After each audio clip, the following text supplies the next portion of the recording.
going to see some injuries. And we have seen, especially when it comes to starting pitching, plenty of injuries and some pretty big names as well. Hunter Brown in Houston Astros ace Hunter Brown going on the IL with a right shoulder strain. That's not great. Cade Horton, the Chicago Cubs, him having a right forearm injury that forces him to the IL. Anytime you hear about right forearm inflammation or strains or anything like that with a starting pitcher, your mind can't help but go to the worst and things like Tommy John surgery and UCL revisions, those different type of things. So you're hoping for the best for Cade Horton. I know the Cubs are hoping for the best for Cade Horton, but not what you want to see when you see a guy pull himself out of a start in just the second start of the season. Matthew Boyd also going on the IL the day this podcast was recorded. Now, it sounds like they think it's going to be a short stint, but that's 2 starters in less than 2 days that you've lost if you're the Chicago Cubs. And we talk about it all the time, starting pitching depth. Like, I repeat it all the time. I know people get tired of it, but it's true. Starting pitching depth is what you need to get through a 162-game season, to get through the 6-month grind that is the regular season if you want to be a team that gets to the postseason. Because, it's really hard to get through 6 months thinking, oh, we just need 5 guys. Like, you need more than 5 starting pitchers to get through a season. I would say you need between 9 and 12 starters, right? At least guys to at least make a start for you. Now, how that's divvied up depends on a lot of different factors. You want 4 or 5 guys to make the bulk of those, but you're going to need those depth pieces from AAA. You're going to need some, long guys to throw some bulk of innings for you. So you're going to need more than the guys that you project out to be your starting rotation to make it through a full season.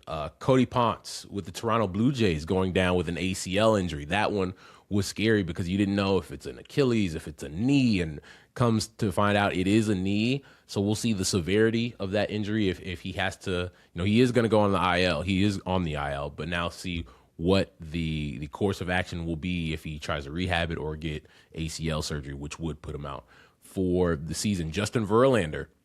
This is one where it's just like, the Father Time is undefeated, and we've seen Justin have a long career, and I imagine Justin is going to be just fine because he's one of those guys that is the exception and not the rule when it comes to age and pitching in the big leagues. Pitching the big leagues for 20 years now. So, but when you are in your 40s and you're pitching, you're going to have some things that you feel, and you're better off early in the season to be safe than sorry.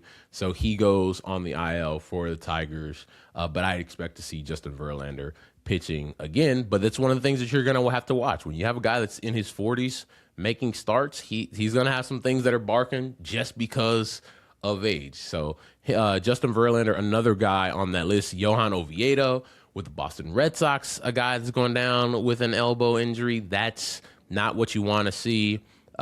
Basically the entire Atlanta Braves rotation, in whatever order you want to put them in, those guys are banged up. Like, it's really Chris Sale and friends right now in Atlanta in their rotation.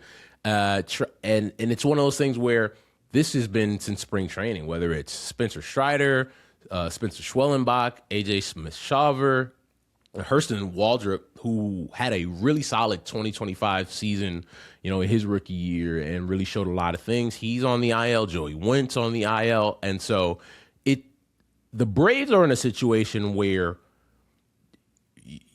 you're one injury away from having to make an acquisition. Some would argue they might be in that position right now. That's where, they didn't have a ton of starting pitching depth anyway, and then their guys who were getting healthy or were coming off for injury got hurt again or now banged up again, and it starts to become too much to take, because that puts a lot of pressure on your lineup to have to put up a lot of runs. And their lineup has been doing their thing, and Drake Baldwin, what he's been able to do to start the season, and Ronald Acuna Jr. looks healthy. But at the same time, you can't expect your lineup to have to put up 5-6 runs a game and Chris Sale to have to carry your rotation, even though that's something that he will always try to do is carry a rotation. But you just hope if you're the Atlanta Braves that you can get healthy sooner rather than later and get 1, 2 of those guys back to kind of stop the bleeding there. But starting pitching depth is something that is much needed for a lot of teams around the big leagues right now. Like, I look at the Chicago Cubs, and the Cubs are in a position where when you look at how their season ended, when they got to the postseason, they simply didn't have enough starting pitching, right? They didn't have enough guys that they were confident in could go out and start a game for them. They didn't have Cade Horton at the end of the season when he was their best starting pitcher going into the postseason. He goes down with an injury, isn't able to start. You had Shota Imanaga having to start games for you at a time where he probably shouldn't have been starting games, but they didn't have tons of options. Jameson Taillon, making starts for them. Matthew Boyd, in that rotation, and they didn't have Edward Cabrera at the time. And so then you go into the offseason and you say, yeah, we need to add another arm. You go make the move for Edward Cabrera. You're like, okay, we're going to get Cade Horton back healthy. You bring Shota Imanaga back.